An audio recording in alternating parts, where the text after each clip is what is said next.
ஒவ்வொரு இடத்திற்கும் ஒரு கதை இருக்கிறது.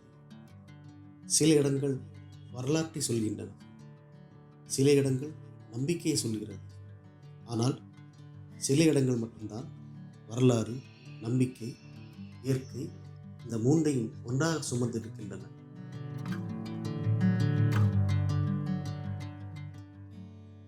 தி நெட்டி ஸ்டுடியோஸின் இந்த பயணத்தில் இன்று நாம் கன்னியாகுமரி மாவட்டத்தில் வேளிமலையின் அடிவாரத்தில் அமைந்துள்ள குமார கோயில் முருகன் கோவில் தான் வந்திருக்கோம்.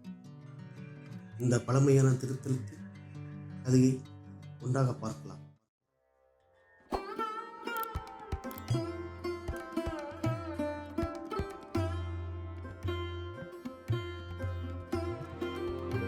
நாகர்கோவிலிருந்து சுமார் 15 கிலோமீட்டர் தொலைவில் அமைந்துள்ள இந்த கோவில் கன்னியாகுமரியின் முருகன் திருத்தலங்களில் முக்கியமான ஒன்றாக இருக்கிறது.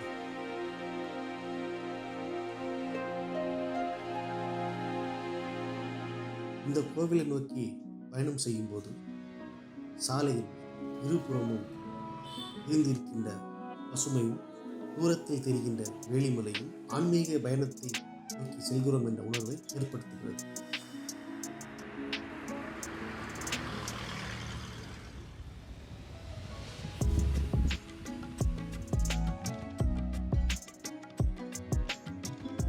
வேளிமலை இந்த பெயருக்கு பின்னால் ஒரு சுவாரஸ்யமான கதை இருக்கு. மலையாளத்தில் வேலி என்றால் திருமணம் என்று பொருள். முருகப்பெருமானுக்கும் வள்ளி தேவிக்கும் இந்த பகுதியில் திருமணம் நடைபெற்றதாக பாரம்பரிய கதைகள் கூறுகின்றன. அதனால்தான் இந்த மலைக்கு வேளிமலை என்ற பெயர் வந்ததாக கூறப்படுகிறது. இந்த கோவில் சுமார் 3000 ஆண்டுகள் பழமையானதாக கருதப்படுகிறது. இன்றும் இந்த தலம் ஆயிரக்கணக்கான பக்தர்களின் நம்பிக்கையை தாங்கியுள்ளது.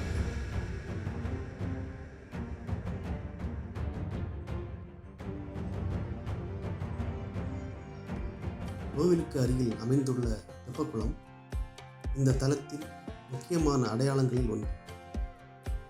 குளத்தில் நடுவில் இருக்கும் விநாயகர் சன்னதியை முதலில் தரிசித்துவிட்டு பின்னர் முருகப்பெருமானை வழிபடுவது இங்குள்ள பாரம்பரிய வழக்கமாக உள்ளது.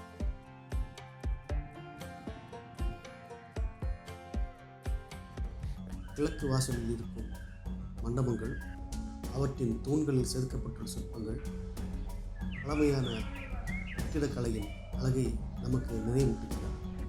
இந்த கோவிலின் இன்னொரு அழகு அதை சுற்றி உள்ள இயற்கை.